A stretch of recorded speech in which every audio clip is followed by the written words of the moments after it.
What's going on, watchers? Will here with an Infinity War theory video for you, and today we're talking about the villain of the film, Thanos. As we all obviously know, not only is Thanos wielding a real, functional Infinity Gauntlet, he also is traveling with the intent to complete it. So with that out of the way, with this topic, I want to explore a theory on the possible way, or ways, that Thanos may be able to track the stones and in what order he may actually go after them. In terms of tracking the stones, I think there are a few ways that it could go down.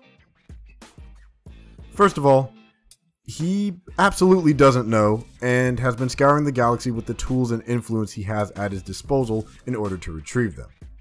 This would explain his using of Ronan the Accuser, Loki, the Black Order, and even Gamora and Nebula's training to be top-tier killers. He knows that him finding them is incredibly difficult, so rather than do it alone one at a time, he gets smart and expands his reputation across the galaxy in order to have others do it for him while he reaps the benefits. In the comic lore, Thanos, despite his appearance, is said to be a master manipulator, and even his actor Josh Brolin has stated that the character is a lot smarter than he looks. So, like a good leader, he delegates the work of finding the stones to others, up until the film where he got off his throne and decided to get his hands a little dirty because two stones basically ended up being on the same planet. The second theory I have is that he may have some yet to be seen help in the form of one of the cosmic entities, Death. We know that Death exists as one of the creators of the stone, and although his motivation is more to equalize the living species throughout the galaxy, what may be more of an influence to induce galactic genocide than the literal embodiment of death. Her connection to the stones may give her better insight than others, but it may not be so simple that she can tell him where it is, or she may just be not willing to share in order to just kind of toy with and mess with him, only giving him loose clues and approximations so that he has to go out and seek them for himself. The third theory I have is that the gauntlet itself that he wields may have some sort of tracker in it that can mentally guide him to the stones, but being in the vast sea of space, he can only really tell if it is weaker or stronger and still has to rely on others to come into full possession of them. Considering whoever made the gauntlet made it with the purpose of being able to wield all the stones at once, it would make sense for them to be able to be found using it on the off chance that they get away from it, or even, per se, just fall out of the slots.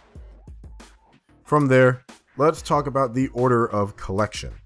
When Thanos shows up to Earth in the trailers, he seems to already be in possession of the Power and Space Stones, which makes sense judging by the ending of Thor Ragnarok.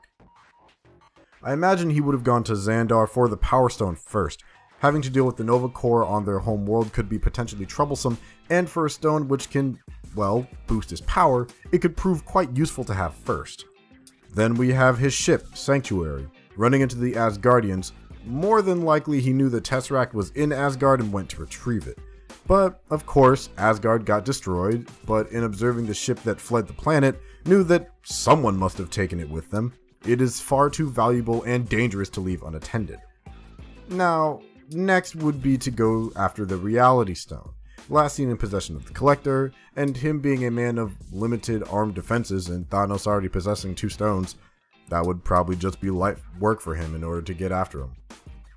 That's three, and that leave the remaining Mind and Time Stones, which are both on Earth, followed by the Soul Stone, which could be anywhere or anyone, as far as we know. So, all he would have to do after leaving the Collector's place is to go to Earth, scoop up the Time and Mind Stones, and collecting the Soul Stone would probably be a cakewalk depending on where it is, or what it needs to appear. So yeah, Xandar, floating Asgard, Earth, and then find the Soul Stone seems like a pretty understandable path for him to follow, as well as his Outriders and Black Order as a super powerful wall of defense in case anyone tries to get in his way. Let me know your thoughts down in the comments below. How do you think Thanos is tracking the stones, and what order do you think he's going to get them in? While you're there, don't forget to like and subscribe to our channel, Hybrid Network. Also, consider checking out our website and Patreon for more content. I'm Will, and I'll see you next time.